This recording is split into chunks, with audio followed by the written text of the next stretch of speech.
coaches, you all can open up about your own experiences, because all of us has been through this COVID-19 pandemic. Hey parents, life in sport for your son or daughter as an athlete is bound to have some challenges as well as setbacks. Adversity doesn't exist to bug you down, but rather it's to teach you a lesson. When you wake up in the morning, start thinking positive thoughts. Replace those negative thoughts and those negative emotions with positive affirmations about yourself. Letting yourself be reminded that you're going to have a great day. You are worth it. You love yourself.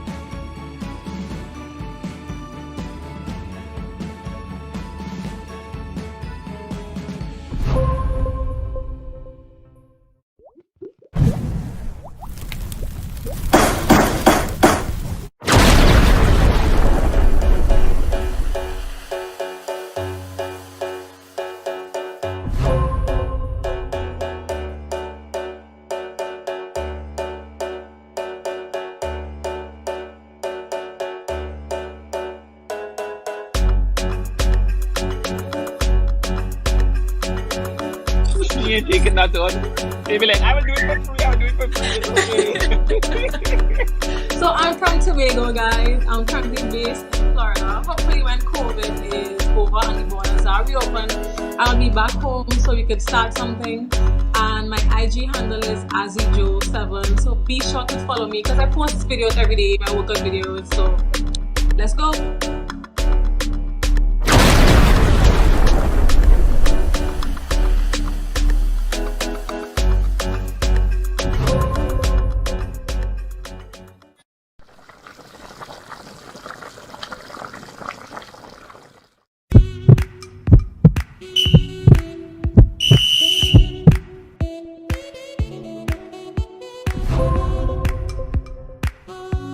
But learn your customer, tailor your program to suit them. Do not have the mindset that I can do this and wherever I say you have to go it. It's a teaching process. Be very gentle and patient with them.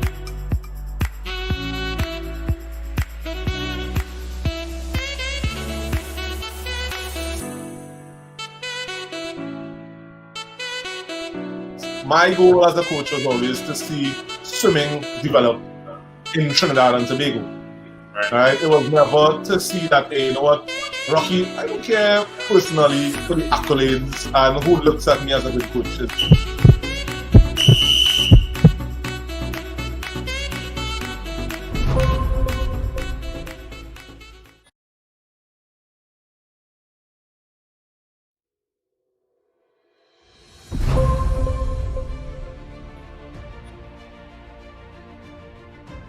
I hope in a few years, Siobhan, I will invite you to interview Pharrell when she goes to her Olympics. Absolutely. I'll be there. I'll be there cheering you on. So having their support and kind of encourage. They find out that, oh, it's all yards. I think sport communities need to work on getting a lot closer outside of sporting events. I don't think there's enough group swimming activities that don't revolve around training. Don't let anything hold you back. Don't let anyone hold you back. Go out. Looking at it as an obstacle today, right? But there's so much more positive you could find out of this. Bad is all about perspective. Swimming for me has given me so much, and my life would not be what it is today if it wasn't for swimming, and if it wasn't for the opportunities that I see when I was in Trinidad. I hear it's into the competition soon.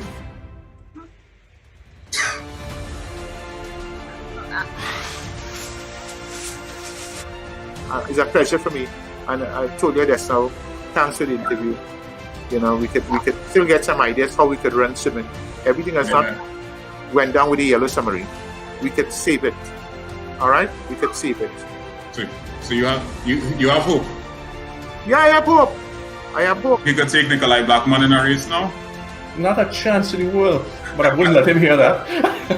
When you have me on the show, I let you the Trinbago best show. No, thank you. This is a great. This is such a great initiative. I wish I had this when I was actually swimming.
Good evening, and welcome to episode number 19 of Chlorine Callaloo, right here on Trinbago Freestyles.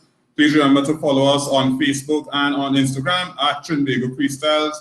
Are you all hearing me? Because I know sometimes we have some little technical difficulties, so let me know if you all hear me loud and clear in the comments.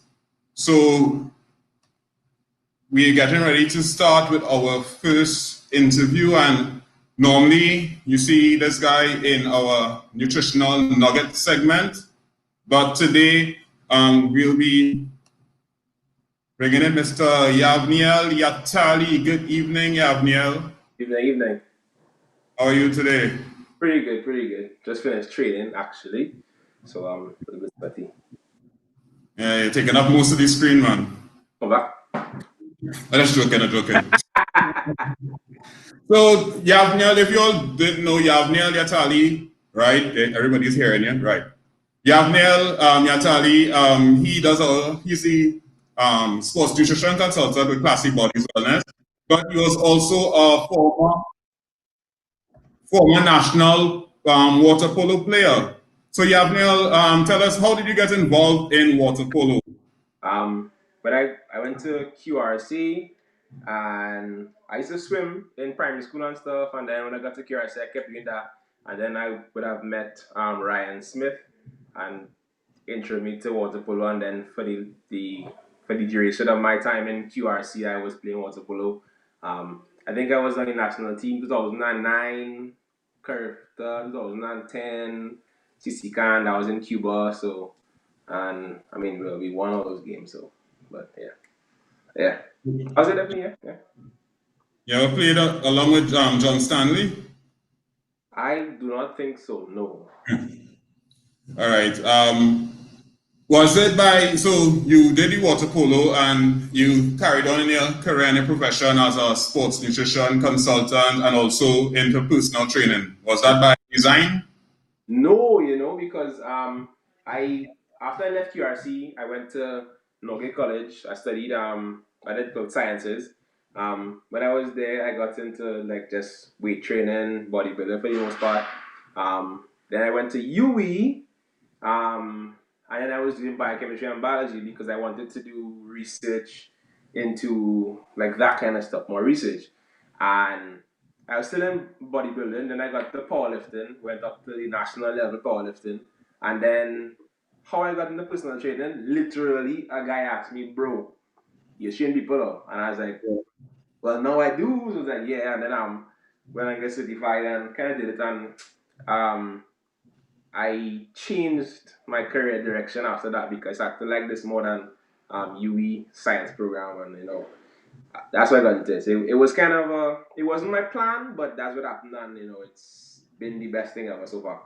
No regrets. Yeah, no regrets. Right. So, I mean, you did your studies and stuff, and you're doing your personal training. Do you think the knowledge that you have now would have assisted you better in your water polo career? So definitely, because back then it was just train twice a day, eat everything, but there wasn't still, but there was no real like, why am I eating like this or why am I doing this and all this stuff that I know now. If I knew that back then, I think that not only me, but if the information we have now about nutrition and sport and how they go hand in hand, if we had that back then, I think we would have done a lot better. We could have been a lot better, and the sport could have been way. I mean, I left after QRC and it went on to do other things. But I think that the information that I have now, if I had it back then, would have been a lot better athlete at that time. So, as an athlete, nutrition is important. Yeah. How important? Like out of 10, 12. That's the most important thing. Training is one thing, because training for the most part, for most serious athletes, is more a mental thing. When it starts to get tough, you have to, dig deep and be like, okay, my fits have to go more, finish. But then, nutrition is kind of overlooked a little bit, or sometimes not even paying into consideration. Well, I'm an athlete, let me eat everything, and there is no real guidance to where that is, and that's the most important thing, because if you're not eating, you're not fueling, you're not recovering, you're not being a performing to your peak performance, optimal, things like that. Now. So it is incredibly important, yes. And finally, what general advice or what advice would you have for water polo athletes so as to improve their general performance? You gotta eat better. Like we can't eat pizza. I mean, back in my day, we used to eat pizza like almost every other day, right? And it was, it's just calories. But I would say, get proper nutrition advice, 1, and 2, take your weight training and land training a lot more seriously, because that has huge carryover into performance as an athlete in water polo.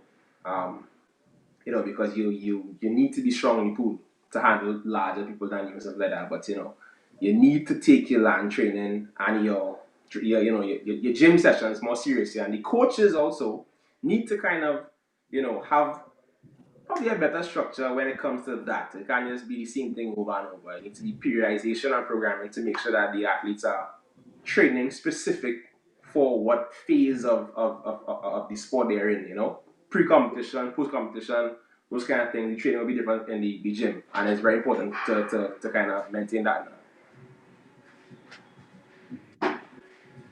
Yeah. And you forgot the third thing. Is that way?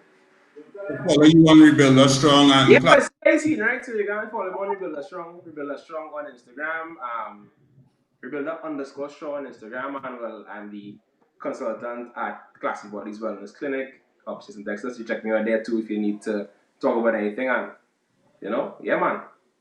And I'm not charging for that tonight, right? All right, so thank you very much. Yeah, where you get a name from, boy? Where it come from? Tell me. That name is Hebrew. Right. It means God will build. I don't know where they get it from, but listen, So you just decided to build? Basically. Live up to my name. Thank you very much, Yabniel, and hopefully we'll have this nutritional nugget next week. Yeah, for sure. Next week. All right, cool. So that was Yabniel Yatali. And we're going to continue with the water polo a little bit, but not just water polo, swimming, water polo, open water, all kind of things this boy does do. I'm bringing on screen Mr. John Littlepage. Is it that we shouldn't call it John Stanley anymore? I mean, there's 3 John Littlepages now. My dad, myself, and then my son. We also follow tradition, so it may be a good differentiator to let people know who you're talking about. Right. So John Stanley Littlepage is one of those multi-sport athletes that did water polo. He did swimming, pool swimming, and open water, and he did open water as well. And he did all of them pretty well. John Stanley, good evening. Evening. Hello. Good night in Trinidad. Evening in Houston. Oh, all right. It's still kind of evening here, so right. So tell us, how did you get involved in aquatics? How did you get involved in learning to swim, competitive swimming? I guess a lot of it comes to just through my family. I mean, my dad was a past open water champion as well. He also represented Trinidad in Commonwealth Games, in the Pan Am Games as well. So it kind of ran in the blood. It didn't really transgress down to me, I would say, in my early age group times, but with my elder sister, Lara, she was frequent on the swimming scene as well. She's a represent Marlins. And I guess from the 8 and under age group, I was always at the pool. We'd always go to pick up my sister. And from that, I just got involved. When we go down the islands, my father would probably make us swim. So starting down the islands, transgressing to the pool, I was in competitive swimming from the early age, I would say 7. I remember competing in 8 and under meets, 9 to 10, 11 to 12, never doing quite well. I remember my big goals back then was if I could make it into the finals so I could get a 7th place, 8th place ribbon. And I remember I actually used to collect these ribbons probably all the way up until 13 to 14 age group.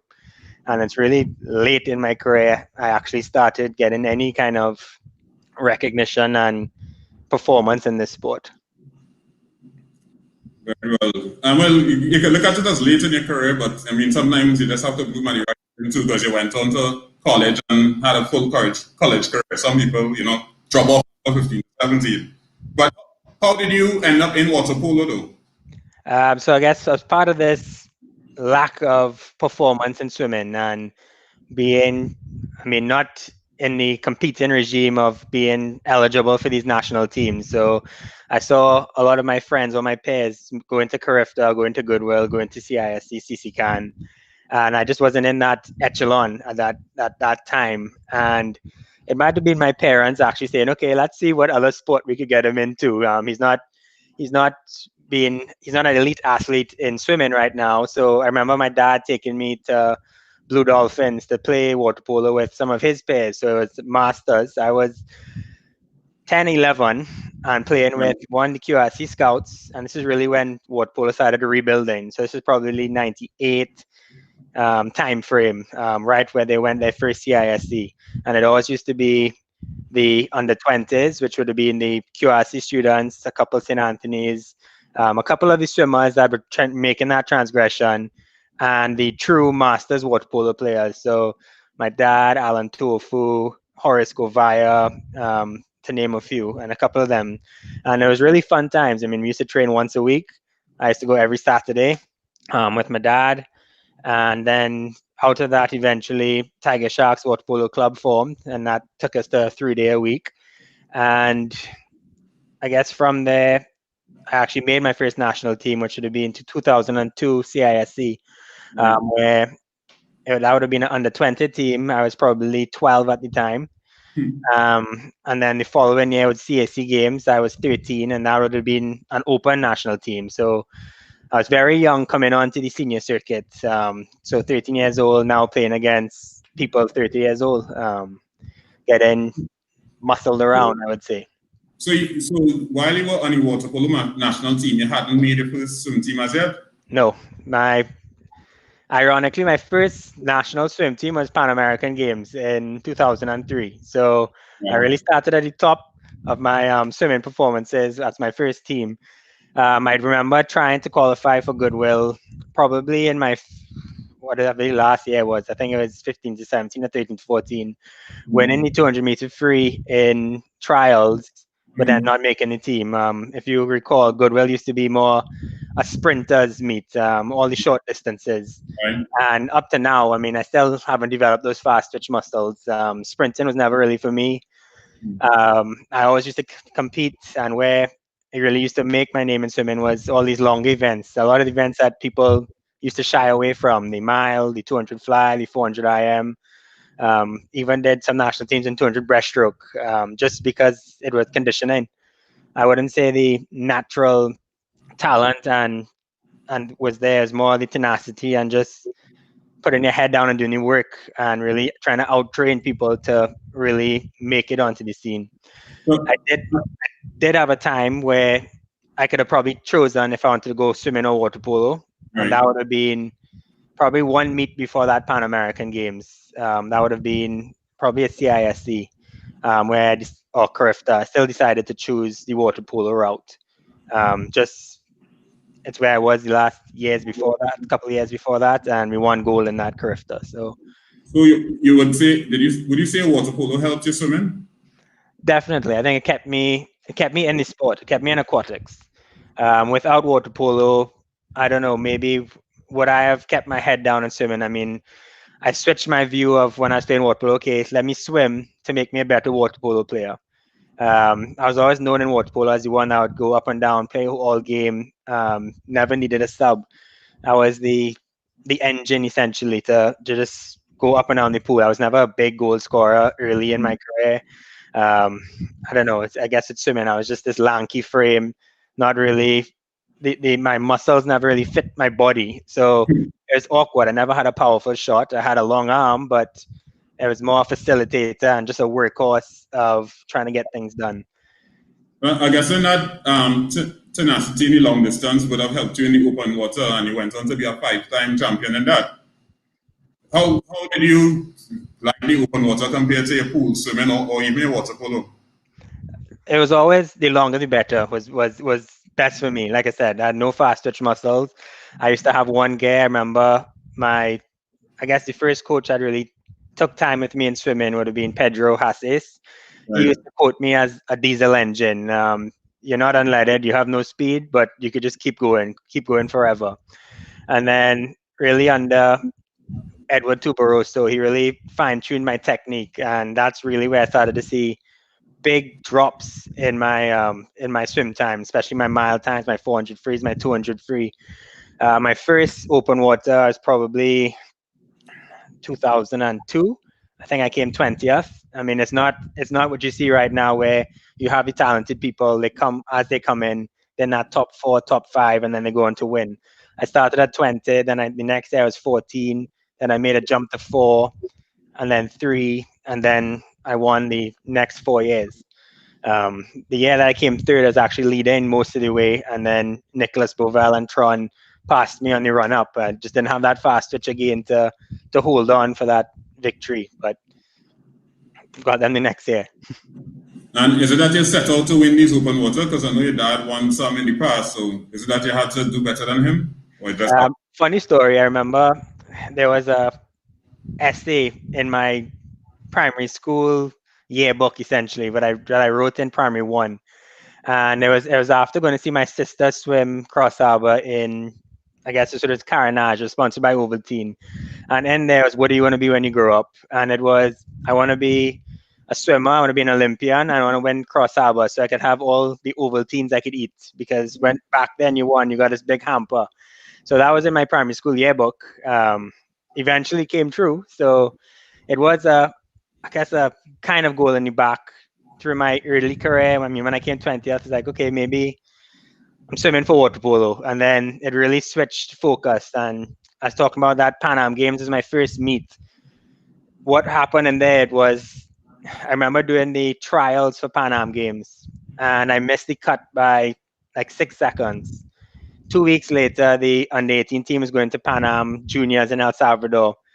I was like, okay, so I didn't make Pan Am. I'm going to play water polo for this week now. We went, we did fairly well, playing against Argentina, Brazil, the US. And then we came back and then had one more trial. So a week after I came back, after no swimming at all, just a week, we did a time trial to qualify for Pan Am, where I beat the time by about 4 seconds. So it was good. I was still focused on kind of both there. And then when I made that Pan Am, kind of gave up water polo for the next 3 years until I went to college. So actually what I got from this is that Ovaltine should sponsor this show, because if Ovaltine gets you here, I mean, I think give us a little ad on this show. John, debates, should people be allowed to compete swimming and water polo simultaneously? I don't think it's a simple answer. My water polo colleagues would probably be angry with me because they always complain why this person can't come play. I think in terms of, I don't think there's any effect on the water polo's performance if a swimmer comes and plays with them. I think a swimmer could recover from their race quite quickly to go and play a whole game. Water polo is a little different, where if you play game after game, you have the potential to get knocks, and it'll most likely affect a final taper swim that you're trying to go to get the best performance you want in one meet. I mean, if it's like a CSC games where swimming is your first week and water polo is your second week, absolutely. I don't see any problem with that. I swam and I also did water polo training as well. It complemented, I think. I mean, if you have a good coach and knowing what you're doing in both, you could adapt your program. Also, we've had some cases where somebody qualifies for swimming in one event, that's in the first day, and then they're not allowed to play water polo, which goes on for the rest of the week. I think in something like that, where they could do their race, they don't play the first game, but then they join the team.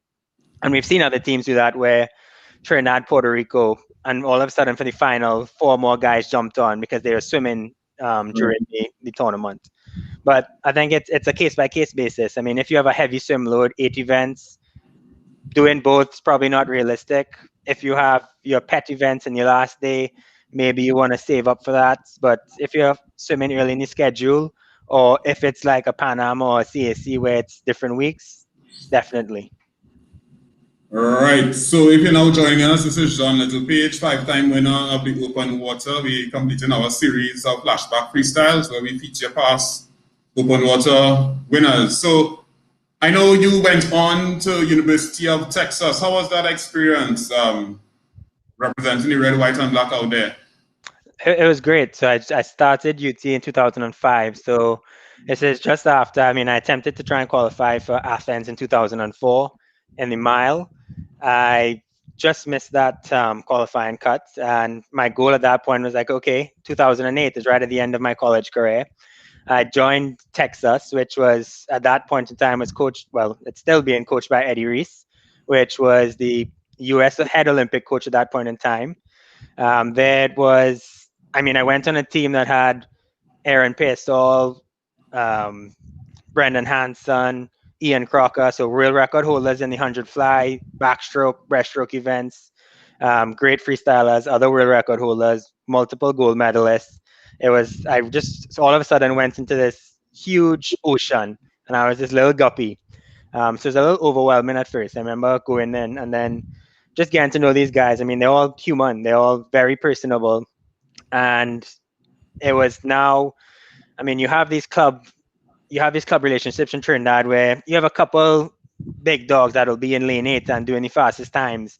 Now you have an entire pool, and it was a team of 30 that all go in balls to the wall essentially every day, twice a day, with no break.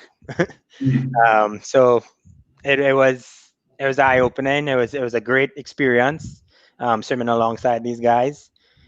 After 2 years, I decided I had to make a decision. Really, I'd qualified for Rio, which was all part of my goals and steps to get to Beijing, and I was also doing a prestigious engineering degree, quite committed engineering degree.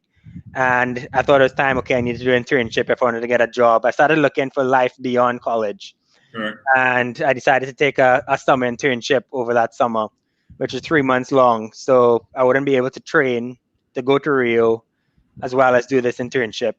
So after taking 3 months off, I thought, hell, at the end of it, I did go back to Marlins. Did a couple laps in, but I thought a little injustice after. I mean, all my teammates back in Texas who put in a full summer of work, went to U.S. Nationals, some went to World Champs, some went to Pan Am, to come back with no training after these 3 months, where I went onto the water polo team instead. All right, John Stanley, unfortunately reached to that time. We actually have run out of time already, so we'll probably have to have you back some other time. But I wanted to, the floor is open to you. Any final message for Trinidad and Tobago? Yeah, for sure. I mean, definitely for the swimmers like myself who don't get the early accolades. I mean, just put your head down, keep working at it. I think once you have the tenacity and once you have that broad shoulders, I mean, keep working at it. It sets you up for the rest of life. Hard work pays off. It really does. So just keep working at it and don't give up. I mean, I had my first national team in my last year of age group nationals. And then I went on to a very successful 4 years. So keep working.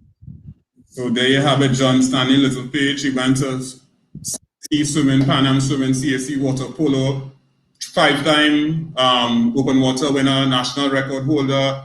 He also went to the FINA Youth Development Trophy competition in 2011 with Trinidad and Tobago, won a bronze medal. So quite a lot he has done for Trinidad and Tobago. Thank you very much for your contribution, and we wish you all the best and keep safe.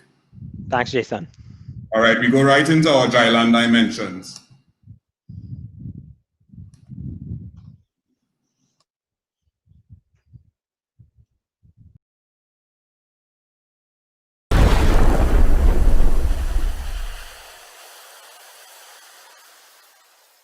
I me say, me fretting up of the year of flexing. I me say, me frowning up on me hear it weird.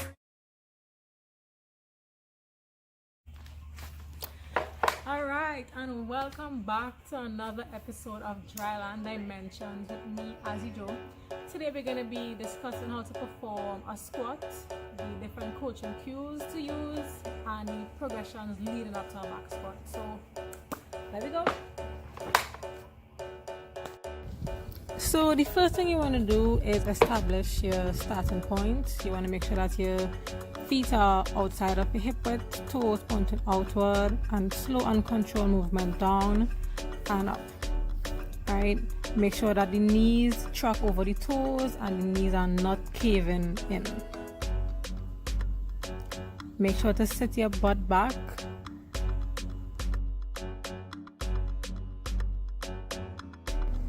The second progression is called a goblet squat, which is usually performed with a kettlebell or a dumbbell.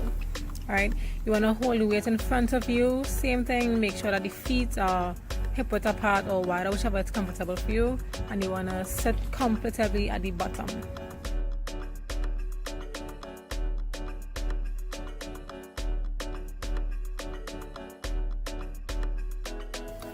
The third progression is a front squat, which is usually used with a barbell, and the weight is placed in front of you and the load is on your shoulders. You want your hands to be slightly outside of your shoulders, that way the weight is not on your wrist. Alright, and same setup, make sure that you're comfortable. Brace your core, keep your core nice and tight, inhale before you go. And the fourth progression is the back squat. Alright, so make sure that you keep your torso upright, knees tracking over the toes, and try to look forward. Maybe look at something on the wall.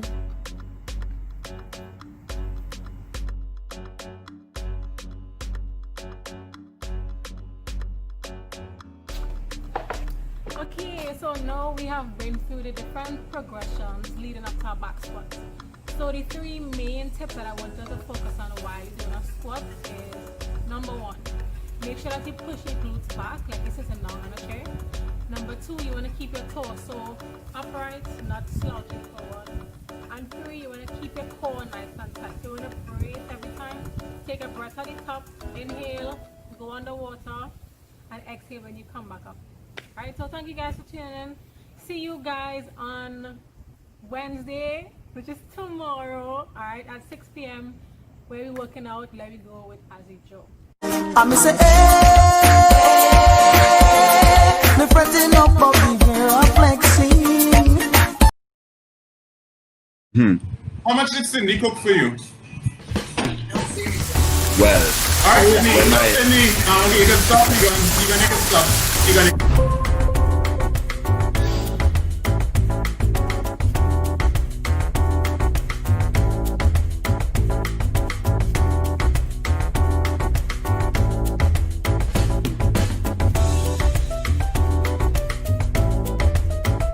Before I go, I want you all to remember that the only stroke to use with toast bread is the butterfly.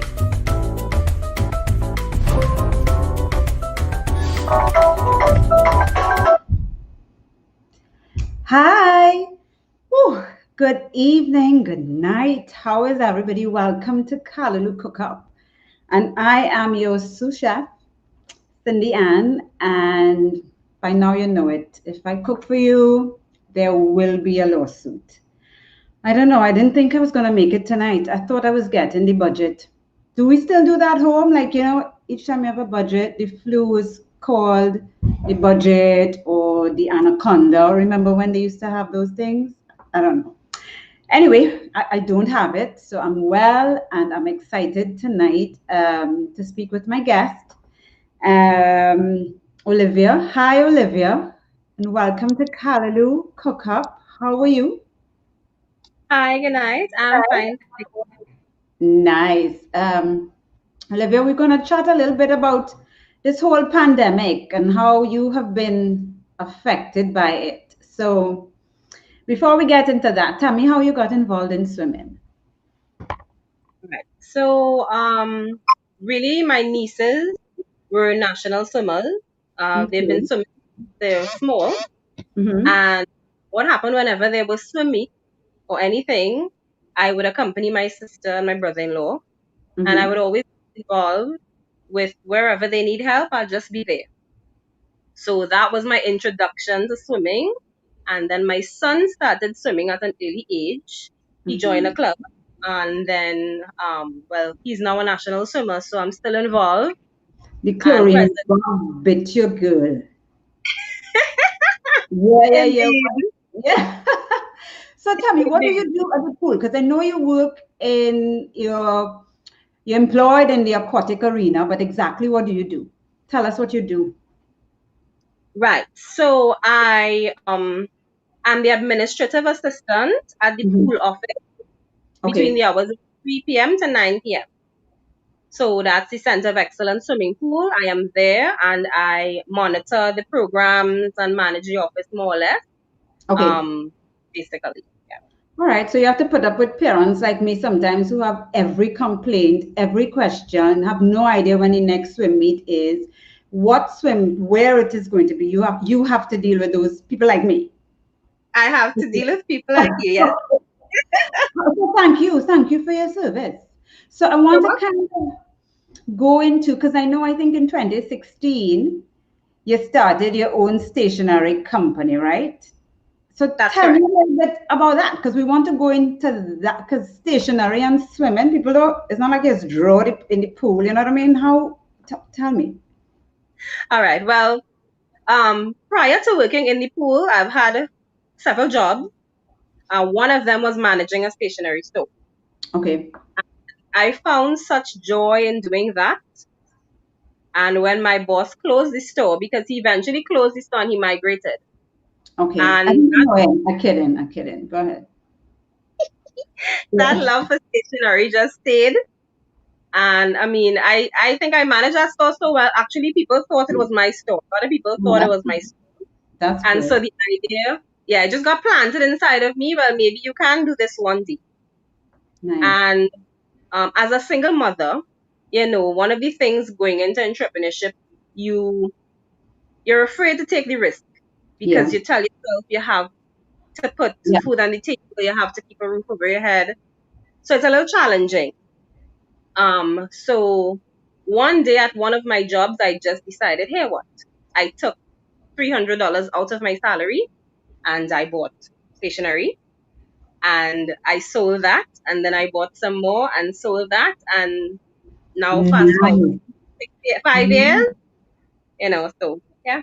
Gosh, in my youth, in my younger days, I would have probably bought all your stationery because I was addicted to those fancy erasers. I don't know if they still have them. Like years ago, they used to have erasers shaped like an ice cream or like I had like a bag of erasers. Anyway, so you Lisa do. France was probably your thing. Yeah.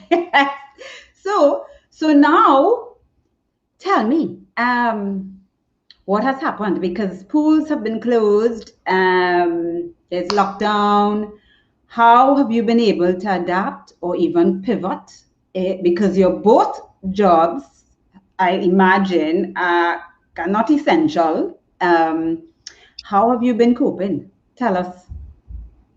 Right. So, my main job, which would have been at the pool, that was my main job while I was building, my store, which and let me know the name of your stationery company as well. Stationery Addict. The Stationery Addict with the X-A-D-D-I-X. Okay. Right. So, what happened when the pandemic first hit March? I have 3 teenagers at home. And so that was a huge blow for me because I was really dependent on the school feeding, especially for them. So my first thought was, oh no, I have to feed 3 teenagers. And they don't stop. They don't stop eating. 3 times a week, 7 days a week now, instead of as opposed to 2, because it would have been a weekend and probably 1 or 2 during the week. Yeah. But so I mean, I know they tried to put things in place. Okay. But I did apply to the school for the school feeding. I was unsuccessful with that. But God is a good God. I have to bring God in here because him and him alone. I had hampers coming from places I didn't even know would have given hampers. Good. So it's been a struggle. Have you gotten a grant? Because I know I heard that there were grants being distributed, and were you one of those recipients who got a government grant or some sort of assistance? I applied for all 3. meaning the 1,500 for the month as my office closed, for the food card and for the rental assistance. I got one of 5 months into the pandemic, 4 or 5 months into the pandemic. Yeah, just the grant, which kind of just helped me pay off the rent because I didn't get the rental assistance.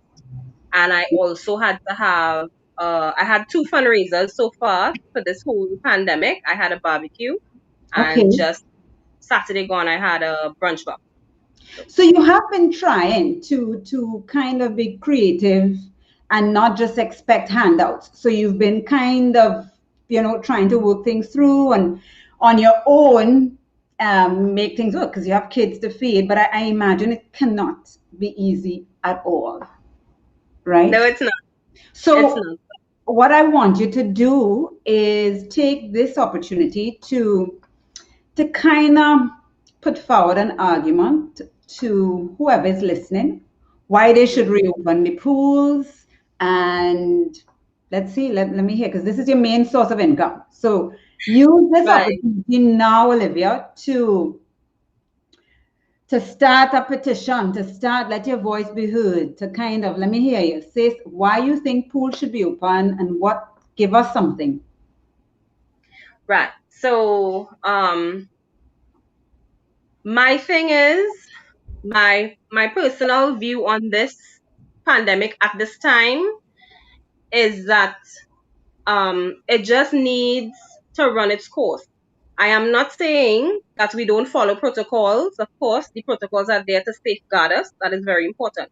Right. But, when we opened the first time, when they started reopening, phased reopenings the first time, and we reopened, we had protocols in place and we were following rules. We were scanning persons. We didn't allow anyone on the stand. We had sanitizers all over. The cleaners were working overtime. The staff was working to make sure the children were social distancing. We had smaller classes. We did everything that we could to abide by the rules. All right. So you are saying to them. Yeah, I think it's unfair because, I will tell you, just last week, I went to Pennywise with a friend and I was appalled. Nobody's social distancing anymore. Everybody's bunched up in Pennywise. Everybody's bunched up in the grocery. Everybody's bunched up all over the place. And my thing is, you all are so concerned about contact sport and person. Swimming as a sport, it's not the only thing that happens at the pool. There's many other fitness activities and many other things that do not require contact. And so I believe that we can open the pool and we can have measures put in place. And if the powers that we were to visit, they would see that we are doing everything and making every effort to abide by the rules. Okay. I hope that somebody hears, because I agree. Give people an opportunity and put things in place so that they could come out and look and observe for themselves. So I know we have a nice little giveaway. Somebody was generous enough to sponsor a giveaway during this program. And it's $100 voucher to shop at Stationery Addict. Correct. So the question to get this prize, guys, if you all are listening, it is, what is Olivia's IG handle? What is Olivia's IG handle? And we're going to give people a little time to come up with it. Let's see who gets it. The store's handle. The store's handle. Olivia's Stationery store's handle. Let's see if they get it. So hopefully while we wait for people to kind of try to answer and see who wins this, hopefully somebody listens, Olivia, and pools reopen and we could get back in the water and you could start selling those erasers. Do you have those big pencils? You know those big pencils? Yeah, I know those. The store itself caters to fun and colorful stationery. But I also try to have things that persons would put into use. at this moment, I can't have the big pencils because nobody's really using the big pencils. So we have a winner. We have a winner. Asia Joseph just won. She just won the voucher. So Asia, please. I don't know if we should give Asia, you know, did she win this pair? I'm kidding, she did. So Asia, message us and you will get your prize. And thank you, Olivia. And I really look forward to when they reopen the pools. And can you swim? Very quickly, can you swim? Yes, I can. Good answer. I was hoping you would say yes, even if you couldn't, because we wouldn't have had time to get into it if you said no. You know what I mean? So good answer. So thanks, Thank you so much. Bye. Okay, bye. Take care.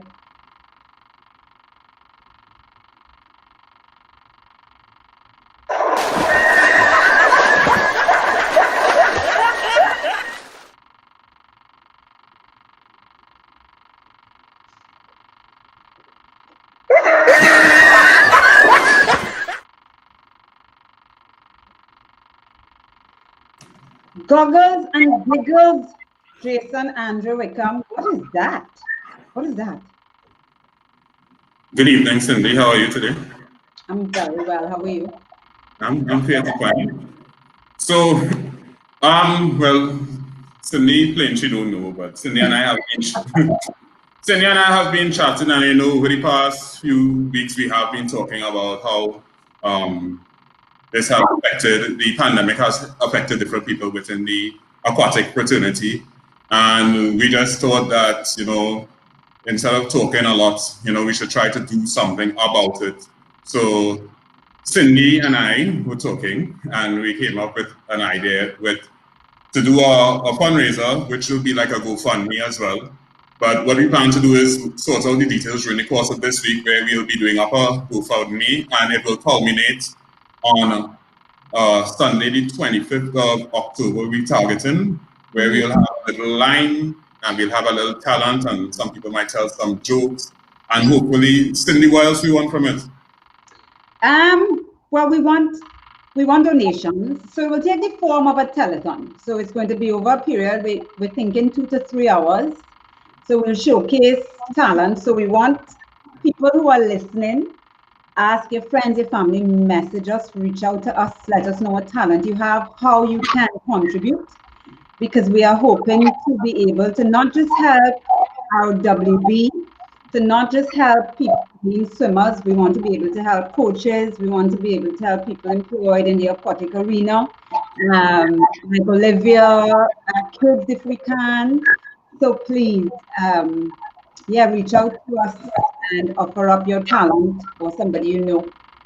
And let's make some money for swimming. Let's giggle with goggles.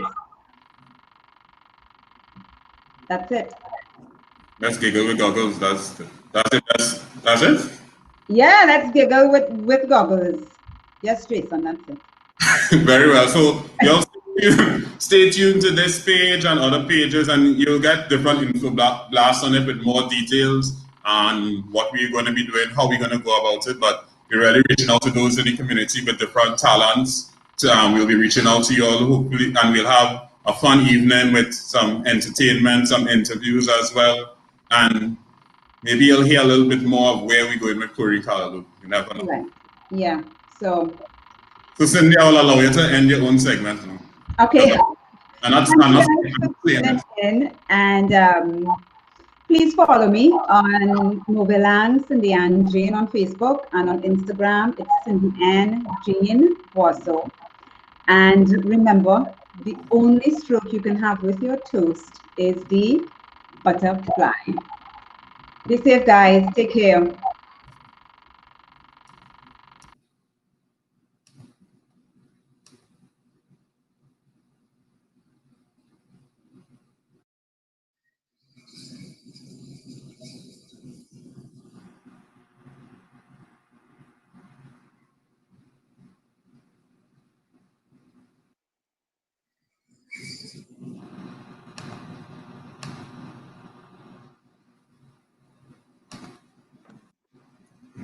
All right, so good evening, Mr. Morrison. Are you hearing me? Yes, Jason, I'm hearing you. All right, Mr. So we have on the screen Mr. Tony Morrison out of Jamaica.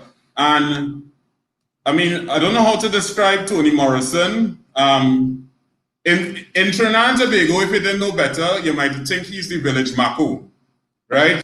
Fella who does get all the information when it comes to aquatics, and you don't know how he does. I want to find out how he really goes about doing it.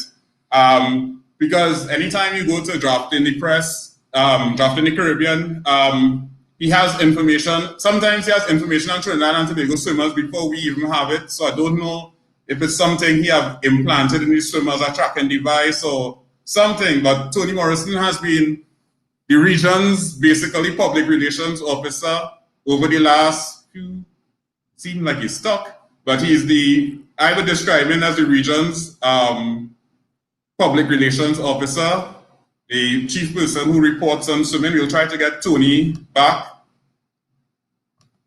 Let's see if we can get Tony back. But yeah, he has contributed over the past few years with all these lovely articles on all our athletes. Some of them are gone to college and we don't even know what happened to them. And Tony goes about and gets information and follows up.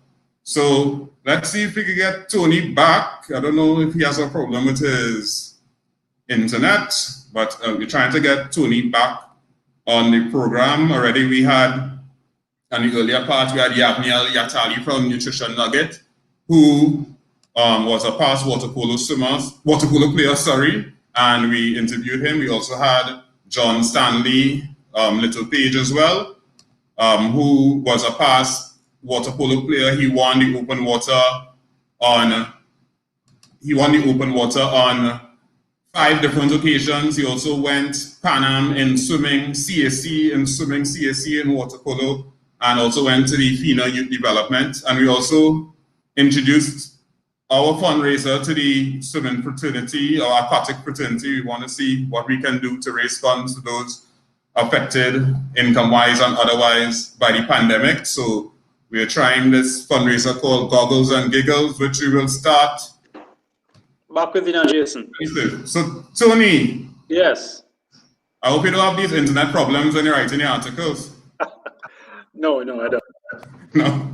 How are you? How have you been? Not bad, trying to cope. The case is spiking here in Jamaica, so, trying to keep safe here. Right. But the pools are open. Say that again? The pools are open. No, I didn't hear it the first time. The pools are open in Jamaica. The pools are open. We have spoken to the government, so we have a policy.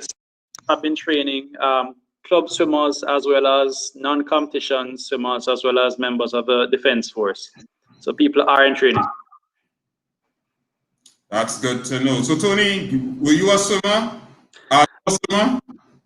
Yes, I am a swimmer. I swam for Tornado Swim Club until I was nearing the end of my university years, UANA. I joined the Vice President Swim Club, and I've been there ever since. So were you one of those age group swimmers in CARIFTA and those kind of things? No, I wasn't that good. My stroke was backstroke, and I had 2 friends, Roman James and Kevin Thompson, that always kept me out. So I was always third, and it don't take 3 spots, so it wasn't my time. So from being an alright swimmer, you decided, is it that the pen was better? So you decided to write? It actually did.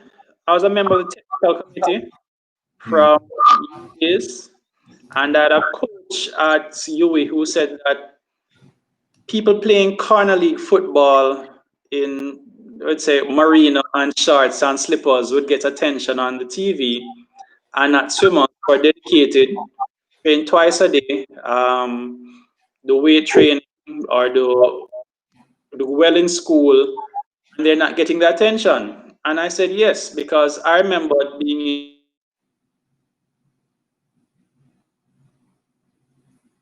All right, Tony has stuck again. in prep. Tony, the connection is switching again, so we're not hearing it clearly. School, going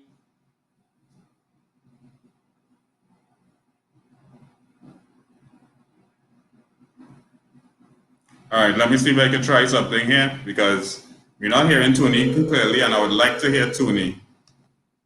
So let me, the connection seems, let me try again with Tony and see if I could get him on the line so that we could do it via phone instead because. Hello. Hi, Tony. Yeah. Okay, so I'm going to try to do this on the phone because, I mean, we're not getting a connection at all. So can you all tell me if you're hearing Tony? Tony, say hello to Trinidad and Tobago now. Yes, hello, I'm hearing you. Right. So just let me ensure, are you all hearing the voice of Tony in between? All right, so we'll go ahead with the questions because I'm not sure actually what we would have heard. But how did you come up with, as I was asking, how did you come up with the whole drafting the Caribbean? So I had a friend who said that, Tony, you're sending out the information to everybody. Why not just create a page where persons can come to and they can find out for themselves what's happening across the Caribbean or how swimmers have been doing. Right. Her name is Catherine Chen. I don't think you mind me. She swam, she's a national swimmer. And her siblings swam and swam for Jamaica, and she swam as well. And she came to the page and she created the page for me on WordPress, and that's how we started. All right. And so how you keep track of these athletes? Sometimes we can't keep track of the athletes in our country. How do you keep track of athletes all over the Caribbean? I have a particular interest for it. So if persons like to follow, like the footballers, swimming is my sport, so I'm following them. So I get the news reports, follow them when they were in college. I got the newspaper reports, and I said, well, this is interesting. I tried to also push it from Times University to media groups, to Caribbean groups, to national newspapers, and say, hey, this person did very well. Did you know that? And I said, okay, no. And I tried to put in a format that was interesting. Also, I tried to get feedback from them. And I said, here's someone that did well. What can I do to get this on the news report? They said, well, it can't be that long. For my written report, it's good enough on the internet, but put it in a format that they can put it, that it's punchy for either the news report or the sports report in the afternoon. We can get to the details, but also hit the finer points, meaning why is it important that Jason Wickham did 23 seconds in the 53 as a 910? Why is that important? It's the national record, it's the fastest. Tony, that's fake news they're talking about. Jason 23 and 910, we're not with this fake news thing. Come on. Yes. So those are the things that I found important, you know? Put swimming in a format where it's interesting. Just go beyond the times as well. Why is it important? Somebody did 27 or 50 fly. Why is that important? Why is it important to Trinidad and Tobago? Why is it important to Bahamas? How does it relate to the States? So that's what I thought was interesting, and that's what I think could drive people to come and say, what is swimming? Well, that person did well, and they know why they did well. Because if you're not somebody that follows the sports, you won't get the context, and I think context is what you need. So you have to try and get the demand first from the newscasters and sports reporters, and then they will start coming to the pool now, getting the information for themselves, being au fait with the sport, and they will start generating their own reports. Right.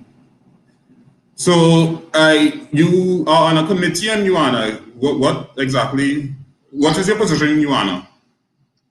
I'm the chairperson of the social media committee, which I like to think I work with a team.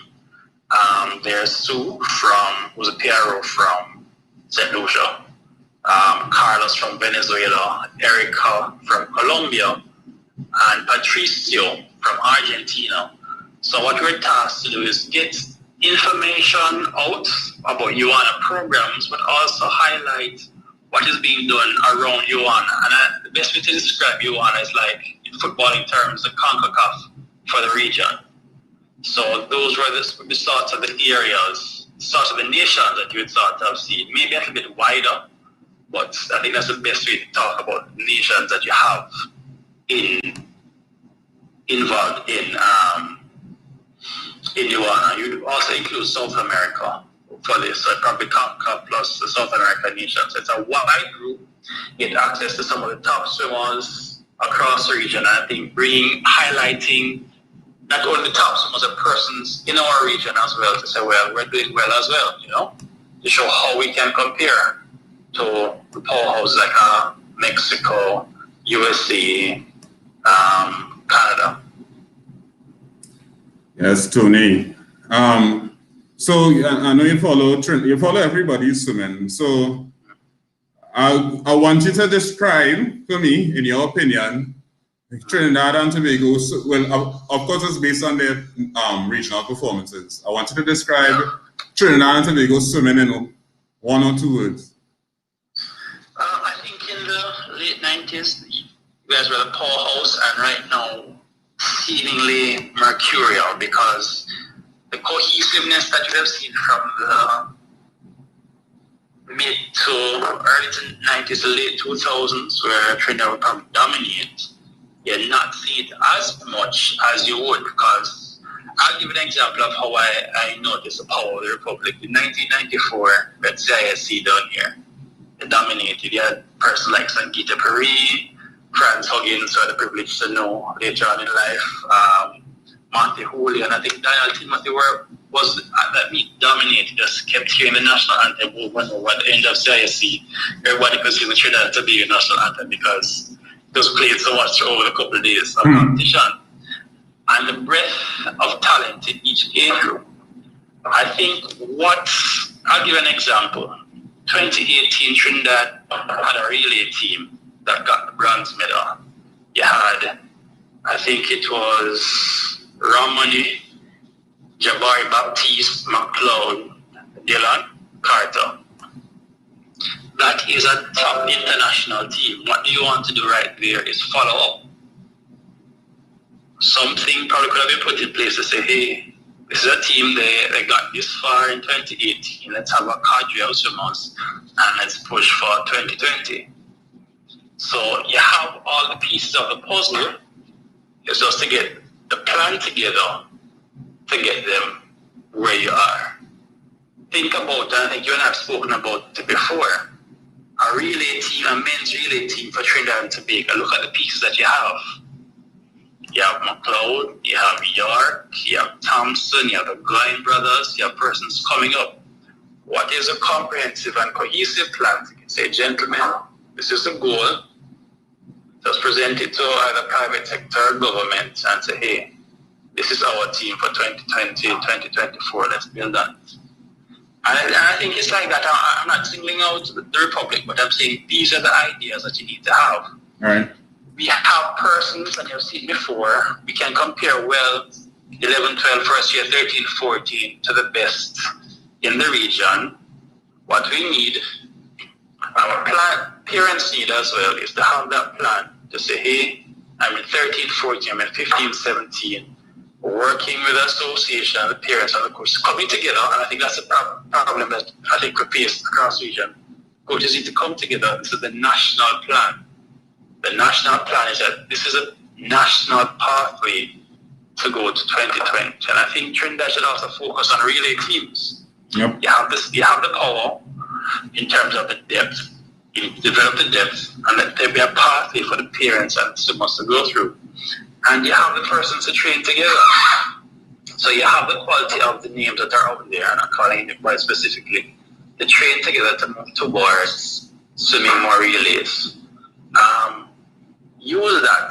Use how well you have done at CARIFTA to take on other meets. Go to meets in Canada, Trinidad and Tobago, probably separate the teams. There were 11, 12 teams, go to Canada, 13, 14 team, go to California, a 15, 17 team, and we structure it for the next 4 to 6 years and say, boy, this is the development plan that we want to have to get you to that next level. You also have a cadre of competent coaches who have been there and done that. I think in terms of boasting about what the Republic has, you have had a coach that has taken 2 persons to the Olympic finals. You have someone who have gone to Pan Pacific, you're the fastest person, I think, in the region. You've had a young Miss Crapper who has been to Stanford to also use the connection. So what the parents want to hear, you want to hear that you want to get your child into a good school and also continue the sports. Look, we have had over the years, you have had the Crappers, the brother and sister Howard and Stanford. You've had George who's gone to Auburn. Comprehensive plan to get through, say, university, national team, and focus on Trinidad, getting that relay team to make a final. So basically, two of the things you're saying is, make sure we use the resources available to us, and also to make sure that we plan properly for the future, I'm guessing. Yes, because there's no doubt that over the years, you can see from the 80s, from who I can speak of, Daphne Tyler, she has her children there swimming, she has her nephews, you have had Robert, you have had Annie Roberts as a coach, you have had Maurice Fire, you have the pushes. You have the resources, it's to combine everything in that cohesive plan, a national plan, and of course you have to get buy-in. How can you get buy-in from everybody, or most of the stakeholders have a national program, a comprehensive national program for each level. And I think you'll see the relay teams go very far, and I think we should also try and focus on relay teams.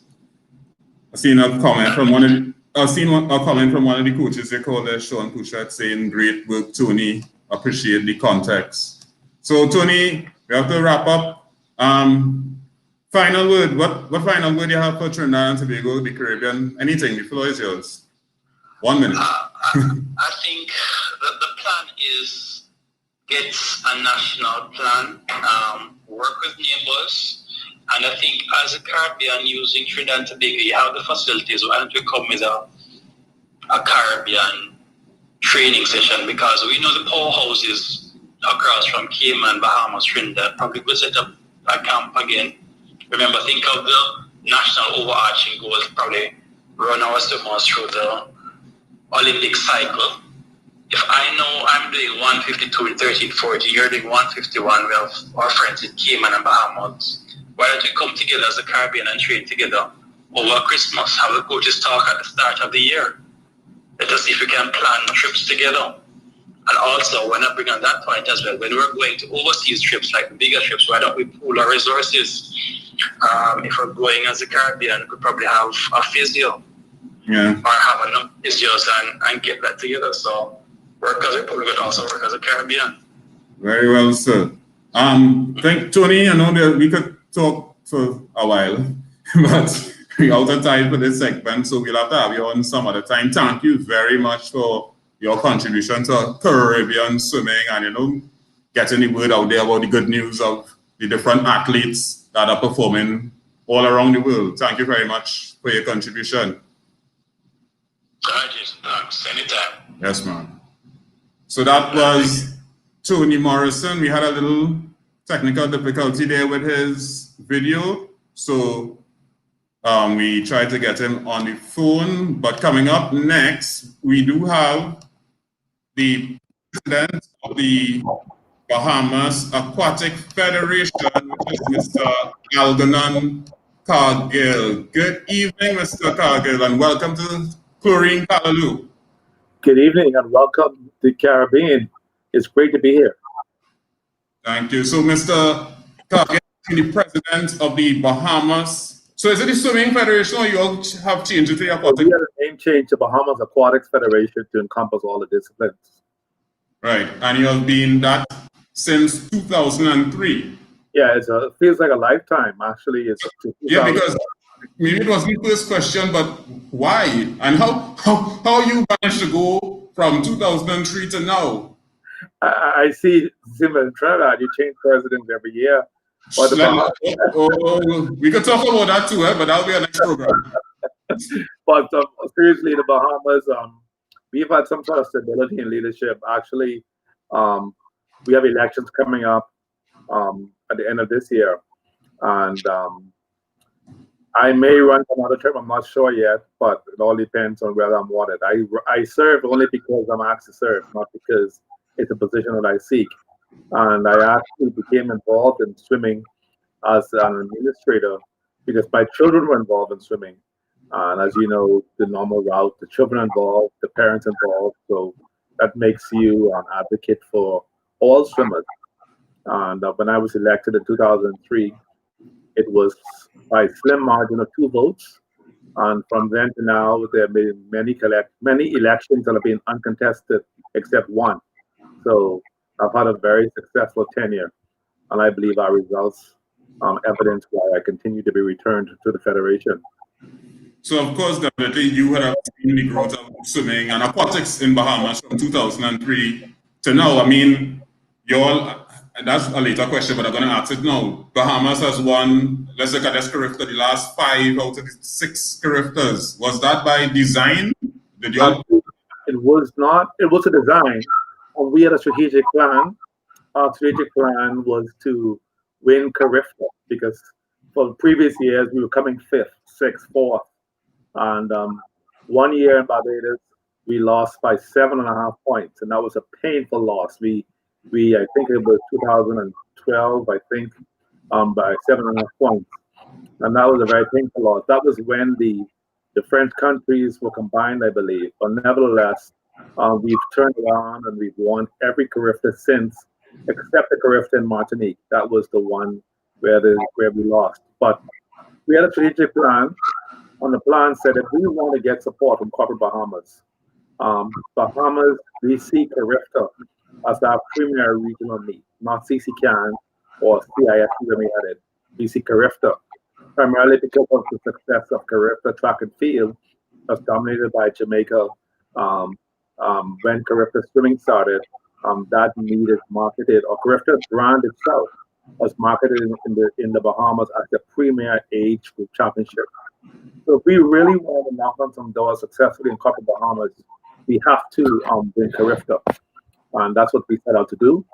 We developed a plan, strengthen our program, and through actually developing some expertise in a few strokes where the weaknesses were in the Caribbean, we were able to come up strong and win CARIFTA, and convincingly in the years that we've won. So, and it's also because of the funding.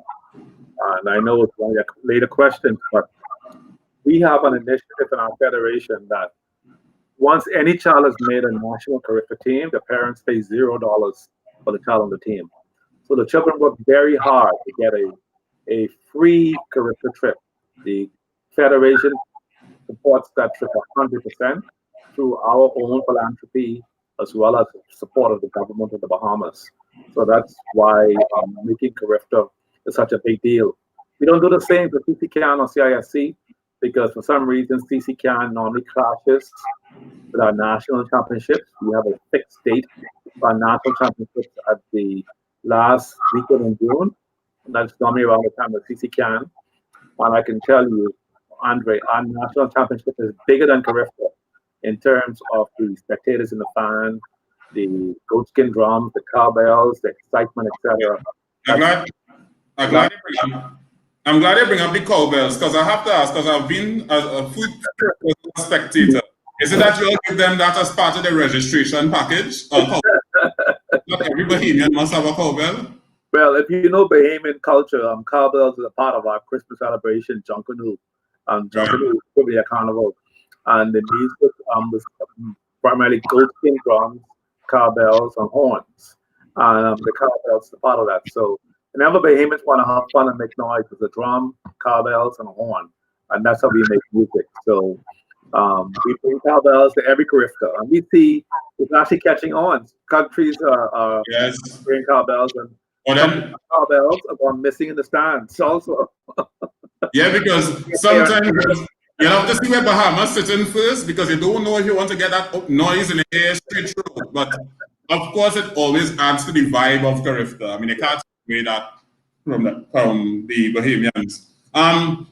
Let me ask a question. What is the remit of the Bahamas Aquatic Federation? Is it that you all only see about competitive swimming? What is your remit? That's a great question. According to our constitution, we have remit of all aquatic sports in the Bahamas. That's swimming, open water, diving, swimming pool, as well as high diving. We have remit of all aquatic sports. One of the gaps we have is that we have many starter learn to swim programs, from home pools to other tech programs. that we have not yet got our hands around. But it's our vision that these programs will be a part of the Bahamas Aquatic Federation. Also, we believe any instructional swimming activity to be a part of our program. And we've only developed swimming, open water, and diving in our programs here in the Bahamas. We haven't moved. Sorry, swimming, open water, and water polo. Water polo. I still need to say that. We're missing that, but we only developed those 3 disciplines. But having said that, we have the remit of all aquatic sports in the Bahamas, and that's in our constitution as well as the government recognizes that in the federation. So, right. So did you say that the Lundusum is not yet under y'all, but you want it to be? Or could you repeat that? Is it that all Lundusum organizations are not a part of the association and you want it to be? All clubs are part of the federation. Right. We have some starter learn to swim programs where some persons who may know how to swim will start learning to swim in their backyards, etc. We want those programs to be a part of the federation because we want to ensure, number one, they're getting quality instruction. Right. We want to ensure that there's a steady flow of these swimmers into the program. So, and we also want to ensure that instructors have the basic requirements to teach swimming effectively.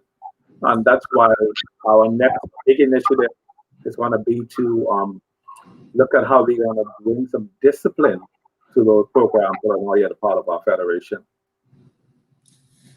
All right, so let me you made a mention of constitution, right? So let me ask a question. How important is it for sporting organizations like yours to comply with its constitution and also to review its relevance?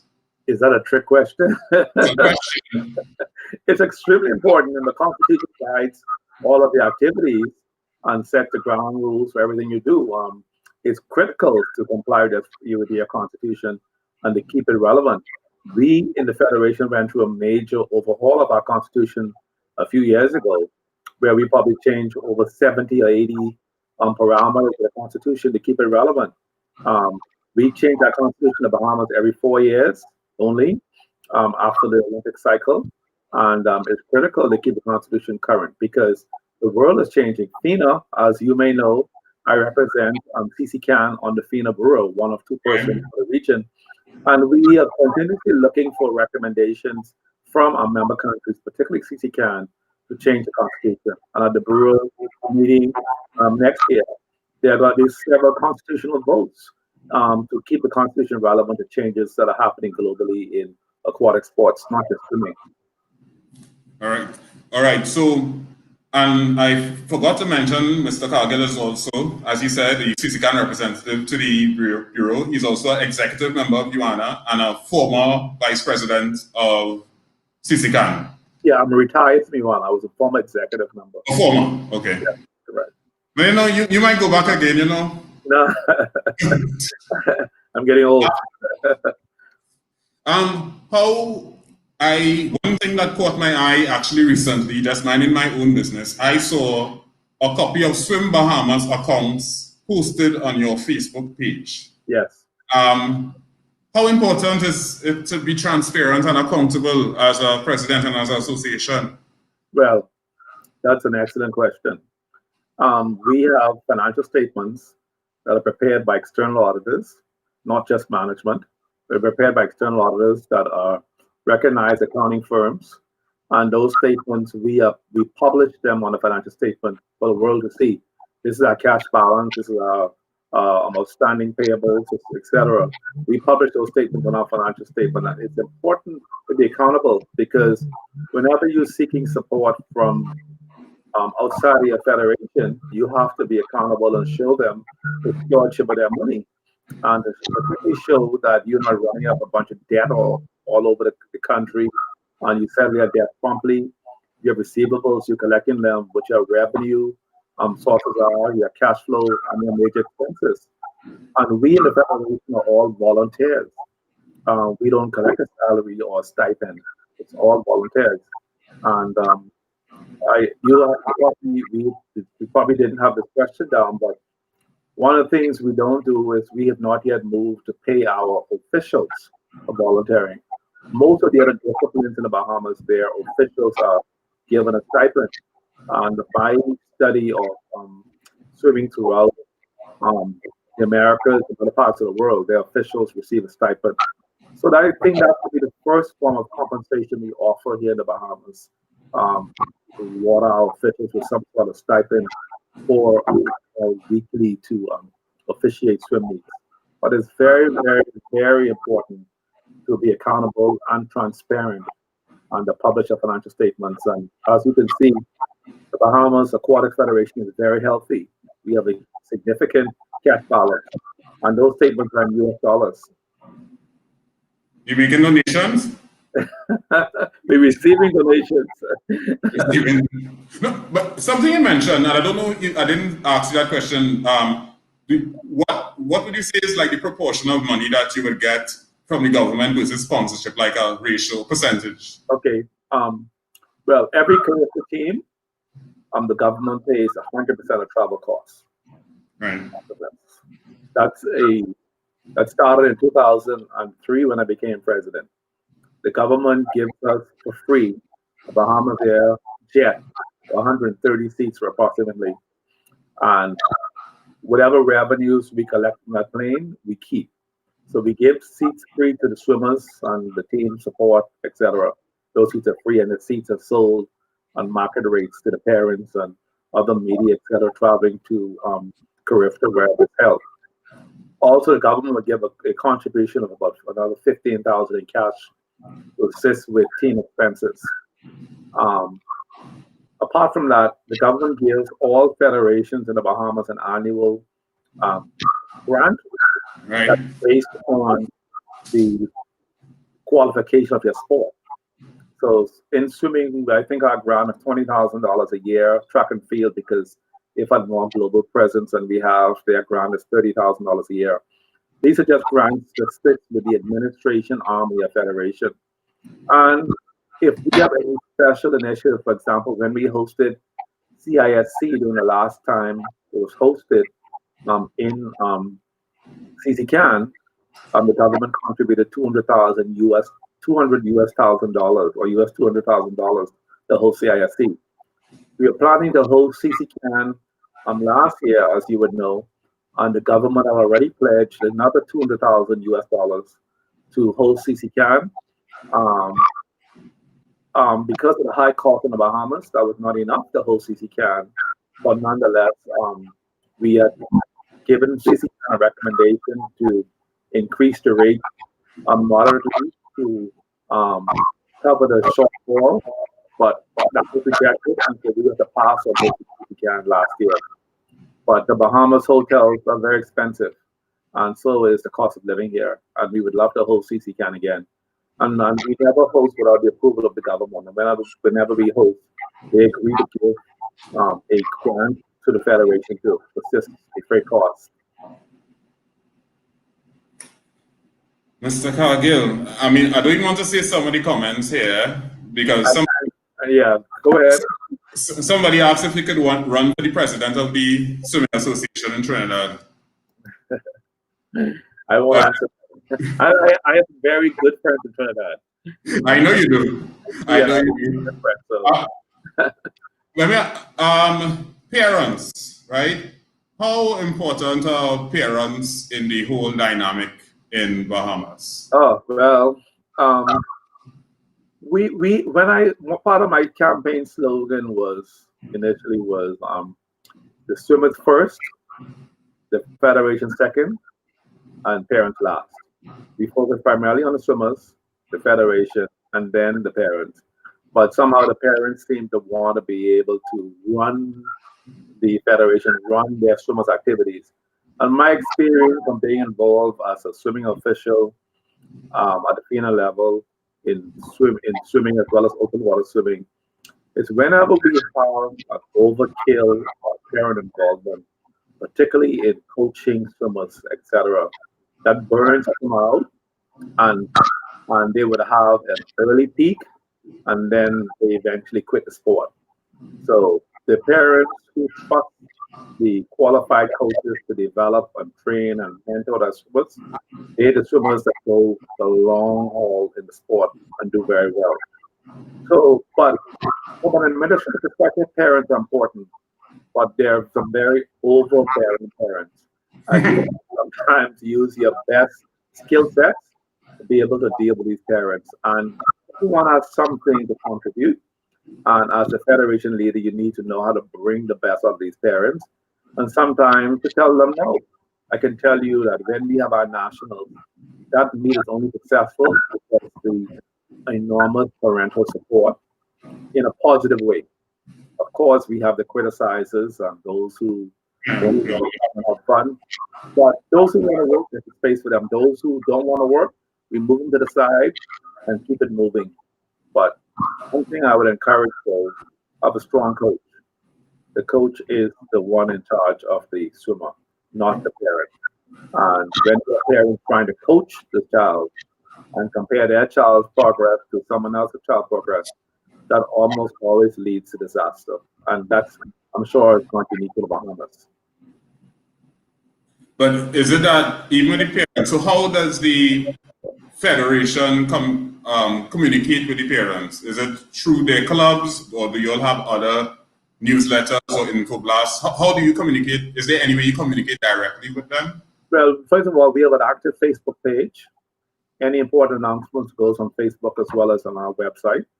But mostly the communication goes through the club to the parents.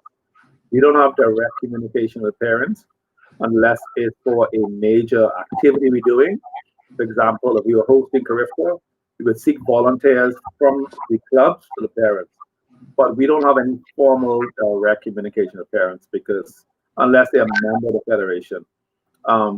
We are a very club-oriented system, and we have huge rivalry in clubs in the Bahamas, and the clubs are primary means of communication. Every club has a representative at the council level, and that's where the communication flows to the parents. So we don't have any direct obligation to communicate with the parents. But have you had instances where probably the information flow doesn't flow from probably the representatives to the parents themselves? And it probably... What we do is we post the information on the Facebook page also. So we have parents who, if you post a message today, they can tell you what it is in a minute later. They're always looking at the Facebook page and commenting for information. So after we disseminate the information at the club level, then it's posted on the Facebook page, just to ensure that every parent has access to the same information. And our Facebook page is maintained by swimmer Laura Molly, who's still very active. She's already qualified with the B time for the Tokyo Games. And she has volunteered. She's graduated university. She's training in the States. She says that I want to give back. So she, a former CARIFTA champion, has said, let me find a way to give back. And she's maintaining the Facebook page from her home base in Indiana. And we're grateful for that, Laura Molly. So, but I would also like to think too that with one of the reasons you may be able to manage your parents well is because of the amount of transparency and accountability you have in the association. So if you're presenting the information, people wouldn't have time to be skeptical or think, hey, what Cargill doing this time? You know, I think transparency and the good governance also assist. My next question to you is let's go to the CARIFTA level, CCCAN level a little bit. From seeing what is produced at CARIFTA and how the Caribbean is represented on the international stage, do you think there is too big of a gap? Have we narrowed the gap between CARIFTA and get it all? Yeah. That's a great question. And I'll tackle it from the senior level. Obviously, the gap is too big. We do extremely well time-wise at the age group level. Then we move to beyond high school, beyond age 17, the gap widens even more. And we have won very few medals at the Youth Olympic Games or the World Youth Championships, and even fewer at the World Championship level. So it seems as if when students are passed through the age group program, they may still be training hard, but we don't have the resources, all countries, to really fund these programs at the same level as developed countries. I can tell you one of the things the government of the Bahamas does, so which Trinidad and other countries may do, is we have a subvention program for graduate swimmers that want to stay active in the sport. Through recommendation from the Federation, we fund their training outside of the Bahamas or in the Bahamas by a cash payment every month, so that you can focus on training and not have to worry about raising money to be able to train. When I'll use if a swimmer has made the finals of the Olympic Games or the World Championships, as Ariana Vanderpool Wallace has done, she's been our first swimmer in the Bahamas to actually make the finals of the World Championship or the Olympic Games. I think the government will support her to the extent of $3,000 a month to assist with her training and development. And in track and field, we have pretty much the same great results as Trinidad does and Jamaica. The government funds track and field athletes, and swimming, we've advocated that we want to be funded the same amount as track and field. So we get the same level of funding for our professional athletes, those who've gone out of the college ranks and now want to train full time. And also the Federation steps in and pay for their travel costs, some meets, etc. Because we want them to do well. That's why we knock on doors across the Bahamas. We tell them your job is in the pool. Our job is really to raise funds and to give you the opportunity to be able to compete. So the gap is big, unfortunately. And I heard from the previous session about a relay team. I think that a bigger relay team. And we at one time were trying to qualify a female relay team for the Olympic Games. We came, I think, within the top 20 or so. You have to be in the top 16. But that's extremely difficult. For example, all of the girls would have to be swimming in 100 free, 4x100 free, around 54 seconds, 54 high to qualify in the top 16. For a country like the Bahamas, it's extremely difficult. You have a swimmer like Ariana who do 53. Back then, Alana Delette would do 55. Joanna Evans around 55, 56. But those times are too slow. They need to drop another second to be competitive to get to top 16. And that's a challenge we're having in the Bahamas, as well as I know in some of the other Caribbean countries.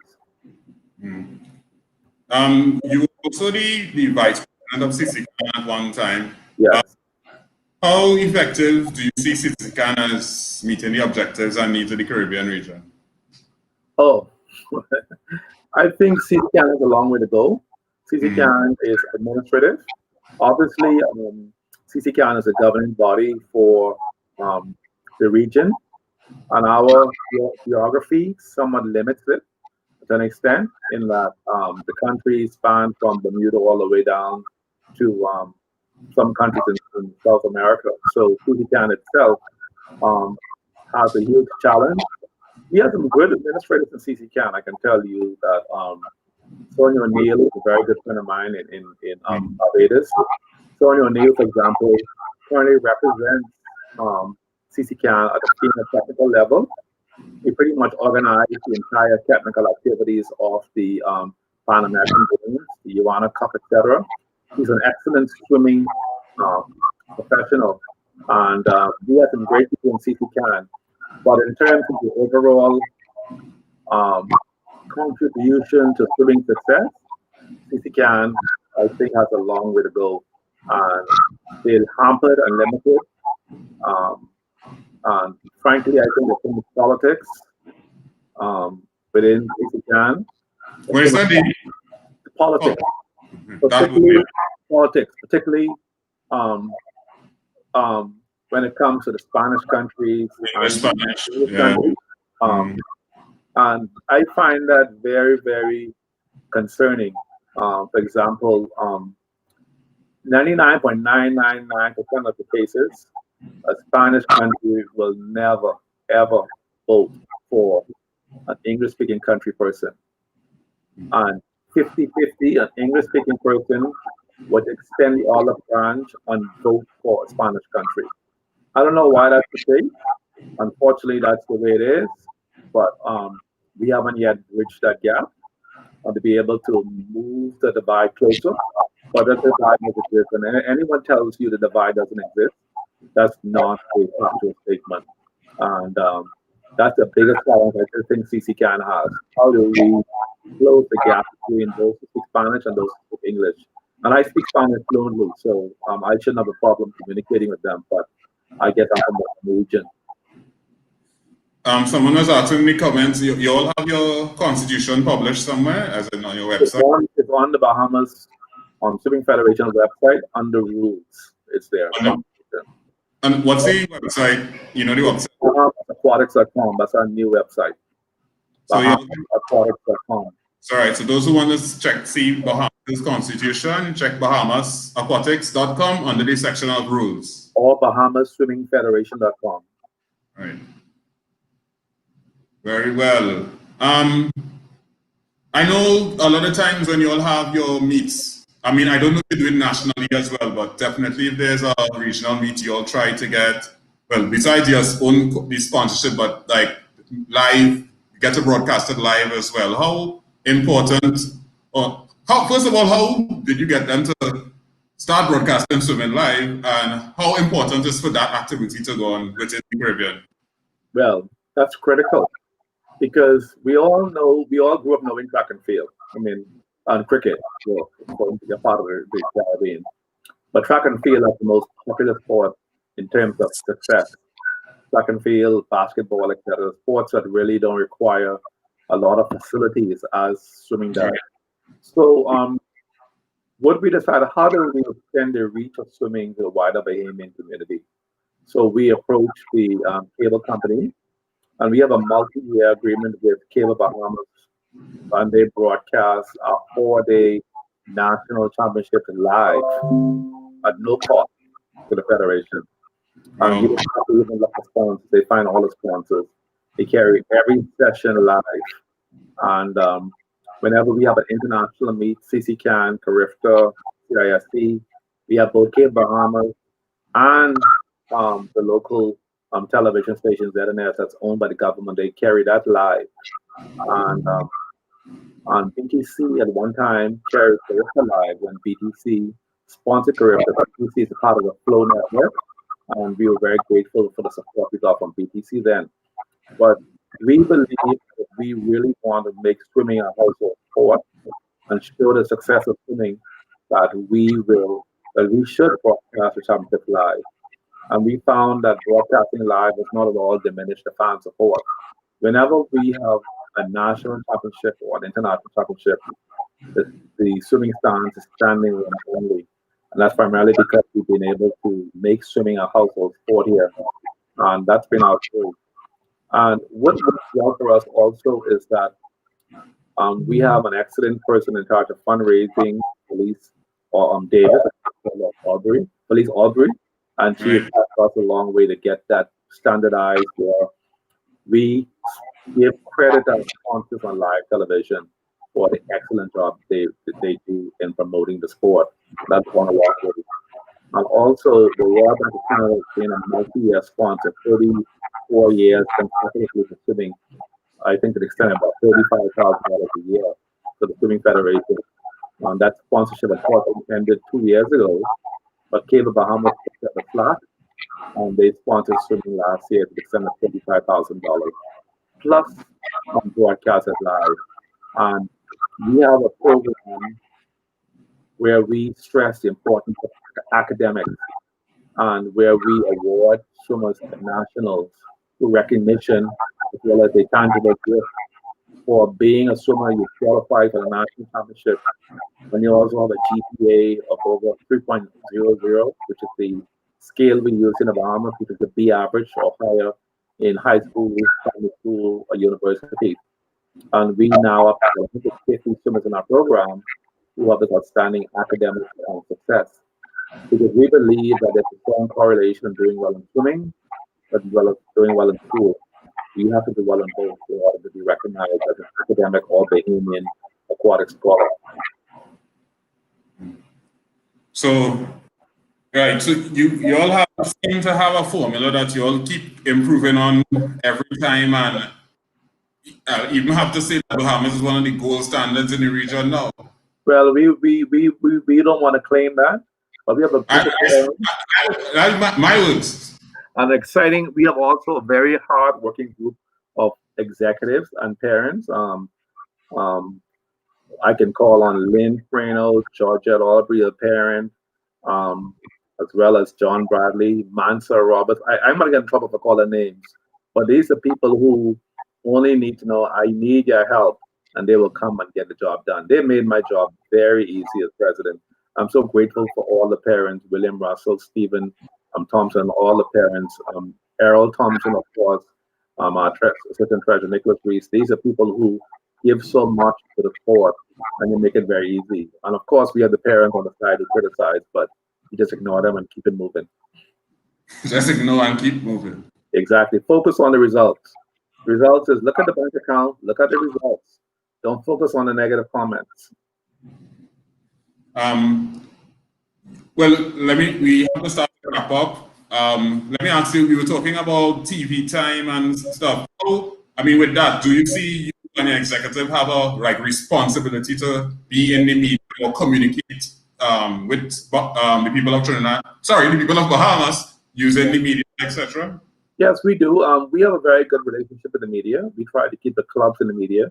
We believe we could do a better job in keeping the federation with the media. But whenever we have a swim meet, the media is there. The media highlights the meet, and that's free to the federation. One of the things we started and we want to restart is through the University of the Bahamas. We bring journalism students on board to help them as sports writers for the federation to write stories to the media as a part of their journalism program. I'm an adjunct faculty member of the University of the Bahamas here in the School of Business. And so I'm going to focus on how do we get more communications majors involved in sports in general, not just aquatic, to become better sports writers. Because I find that, I don't know what experiences in Trinidad, but I feel that the sports writing needs to go a little deeper. Personal. Yeah, I was past public relations officer of ASAT, and what I had to start to do is actually write the story in the format I wanted exactly, and copy and paste it, and that helped.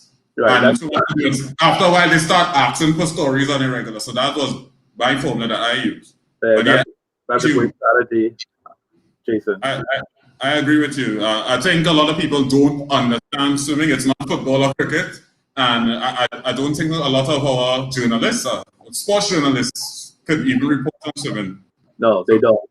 But we've been lucky in that when we go to CARIFTA, we take the media with us. And they broadcast CARIFTA live back to the Bahamas, or they record it for future playing back. So we do it every time we travel. We take a newspaper journalist, and we take a television media station with us. And the government pays for them to travel with us also. At least the television media, they subsidize their costs because the government owns the TV station. And sometimes the federation pays for the media. We believe it's important to get live updates back from Bahamians wherever CARIFTA is held. So the media always travels with our CARIFTA team. We do it sometimes at CCCAN, but whenever you go to CCCAN, it's always with a small team because it always seems to conflict right after or during our nationals. We don't focus on winning CCCAN. Our focus is winning CARIFTA. And I know it may sound a bit myopic, but if CCCAN was held on a different date, then we would have a whole different strategy. But our national championships is the most important meet. I don't know if the federation has this policy, but for any swimmer to represent the Bahamas in any international meet, they have to swim competitively in nationals. If you said I'm not swimming in nationals, you're not going to make a CARIFTA team, no matter who you are. You're not going to go to Olympics if you don't swim in nationals. I wouldn't say that to do the CARIFTA or focus on the CARIFTA is myopic. I mean, if you have a plan for Bahamas and you're seeing whatever you're seeing, I mean, go with that. I mean, I think sometimes you may have to pick and choose your meets as you go along. Yeah, but what I said was that if, for example, at the time when Ariana Vanderpool Wallace was our most outstanding swimmer, if she said, I'm too busy training in the States, I'm going to meet in Europe, I'm not coming on the nationals, we'd say, okay, but you will not make the world team. You will not go to the Olympics unless you swim in nationals. Same thing with Joanna Evans. If you don't swim in nationals, because the Bahamians want to see you swimming at home, swimming competitively at home. And if you have to bypass a meet wherever it is, that's the way it is. But this is our most important meet for you, nationals. If you're not here, you're not going to be on the CARIFTA team. You're not going to be on the CCCAN team or whatever team there is. Mr. Cargill, is sports administration a thankless job? It is a thankless job. You really get thanks. You don't get enough thanks in the government. They think you push too hard. Get thanks from a small group of parents, particularly those who in your smallest group. There are people who criticize you, but overall, it's a thankless job, but it is a rewarding job. You do it because you like to do it. And irrespective of the fact that sometimes persons don't recognize how much time you and your team, because it's not a one-person job, put into effective running of a federation, effective running of a meet, you have to get that satisfaction from within, that thank you from within. But by and large, I think it's thankless, but you have to see beyond that and see the big picture and see how rewarding it is. I don't know if I've answered the question, but Yeah, you have. What else for Bahamas Aquatics? Well, we are a country who's fighting COVID. I don't know. I don't know what the situation in Trinidad. When we had the first wave, when we opened up after 3 months, we had about 100 cases. We opened up, according to the data, persons traveled to Florida and came back. And right now we have 5,000 cases of COVID. That's scary because it keeps growing exponentially. So unfortunately, that has affected the training regimen of our program.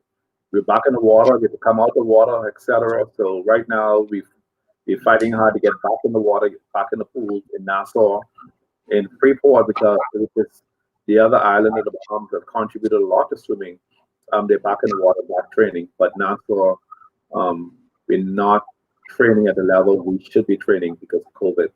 But we hope to be in the water by the end of this week. We've worked very hard with a COVID plan. It's a well-developed plan. I must thank again Felice Aubrey for this. She's done a great job, along with Georgette Aubrey and Lynn Freno, for starting our COVID response plan.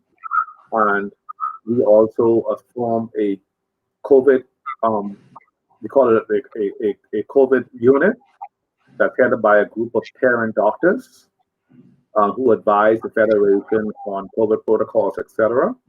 And that's, I think, a 6 or 7-member team, mostly doctors, headed by Mansell Roberts and Dr. Brenna Brown. And they're working on the Federation's response to COVID and being the liaison between the Federation and the Ministry of Health, as well as the Ministry of Youth, Sports and Culture. We believe it's important. We move as a professional to provide the guidance for us.